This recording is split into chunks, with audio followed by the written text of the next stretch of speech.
बिस्मिल्लाहिर्रहमानिर्रहीम। अस्सलाम वालेकुम जी, welcome back to the channel. और आज जो डिस्कशन करेंगे वो है जी माइलस्टोन्स के बारे में, कि डेवलपमेंटल स्टेजेस के बच्चे को कितनी उम्र पे क्या करना चाहिए। क्योंकि एक्सपेक्टेशंस जो हैं, जो हमारे लोग हैं, हमारे पेरेंट्स जो हैं, वो बहुत ज़्यादा उम्मीदें बहुत जल्दी लगा लेते हैं कि जी मतलब वो एज होती नहीं और हम एक्सपेक्ट करने लगते हैं कि ये क्यों नहीं कर रहा इस तरह।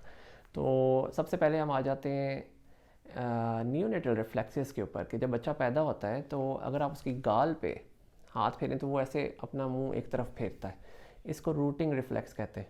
और हाथ अगर लग जाए ज़ुबान के ऊपर या होंठों के ऊपर, लिप्स पे, तो वो उसको सक करने की कोशिश करते हैं, दिस सकिंग रिफ्लेक्स। इसी तरह अगर वो एकदम से झटका लगे उनको या कोई बहुत ज़ोर से शोर हो तो एकदम से वो ऐसे दोनों हाथ ऐसे ऊपर लेकर आते हैं, ये स्टर्टल रिफ्लेक्स है।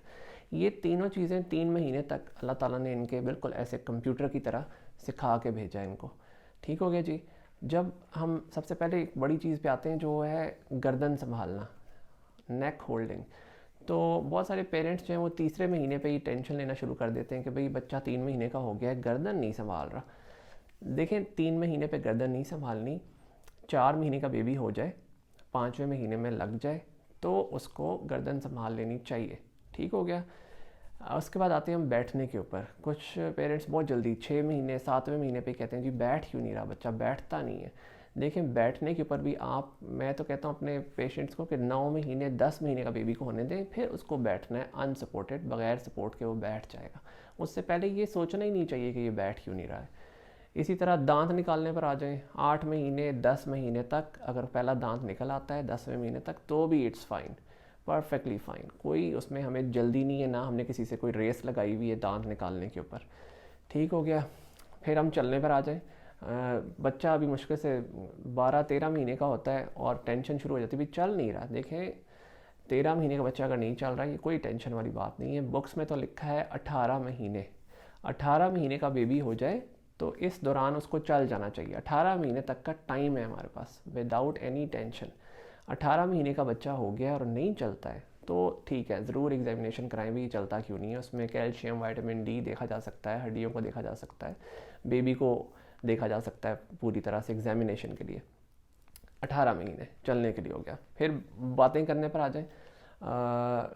1-2 साल का जो बच्चा है, 1.5 साल का, वो सिर्फ बैबल्स ही करता है, मामा, बाबा, लाला, काका, ऐसे इस तरह के वर्ड्स बोलता है, इसको बैबल्स कहते हैं। तो और 2 साल का बच्चा में भी 2 वर्ड्स कुछ एक्स्ट्रा बोल ले, कोई नए 2 लफ्ज़। 3 साल पे वो 3-3 लफ्ज़ आपस में जोड़ना शुरू कर ले, लेकिन इससे ज़्यादा एक्सपेक्ट करना नहीं चाहिए। 3 साल का बच्चा हो जाए और उसकी वोकेबलरी ना हो कि वो कोई 2-2 3-3 लफ्ज़ आपस में नहीं जोड़ता है, ये दे दो, ये ले लो, वो आ गया, ये जाओ, इस तरह के लफ्ज़ नहीं बोलता है। या आजकल बच्चे मोबाइल देख रहे होते हैं, वो बहुत सारे बच्चे इंग्लिश में कुछ बोलना चाह रहे होते हैं। तो अगर वोकेबलरी कम है, अल्फाज कम है और 3 साल का बेबी हो गया है, तो जो सबसे पहला काम करने वाला होता है उस टाइम वो होती है हेयरिंग असेसमेंट, कि आप समात बच्चे की टेस्ट करवा लें। और इसमें 99% पेरेंट्स का ख्याल होता है कि बच्चा बिल्कुल ठीक सुनता है। लेकिन जब टेस्ट कराते हैं फ्रीक्वेंसी का, ASSR उस टेस्ट को कहते हैं, हेयरिंग असेसमेंट, तो जब वो डिफरेंट फ्रीक्वेंसीज़ पे चेक किया जाता है कि कितनी हेयरिंग हमारी अच्छी है समात, तो उसमें फिर पता लगता है भाई ये तो समात में फ़र्क था जिसकी वजह से हम बोल नहीं रहे हैं उस तरह, 4 साल के होने लगे हैं और हम बातें नहीं कर रहे हैं। तो ये बड़ा इंपॉर्टेंट टेस्ट होता है और बड़ी ही इंपॉर्टेंट इंटरवेंशन होती है कि हम 4 साल से पहले पहले इस टेस्ट को करवा लें तो ही बेहतर। 4 साल के बाद बहुत सारी कान के ऐसे मसाइल हैं जो कि जिनका इलाज नहीं कर सकते हम, तो 4 साल के बाद टेस्ट कराने का कोई ख़ास बहुत फ़ायदा मोस्टली नहीं होता, उससे पहले पहले ही है। ठीक हो गया जी।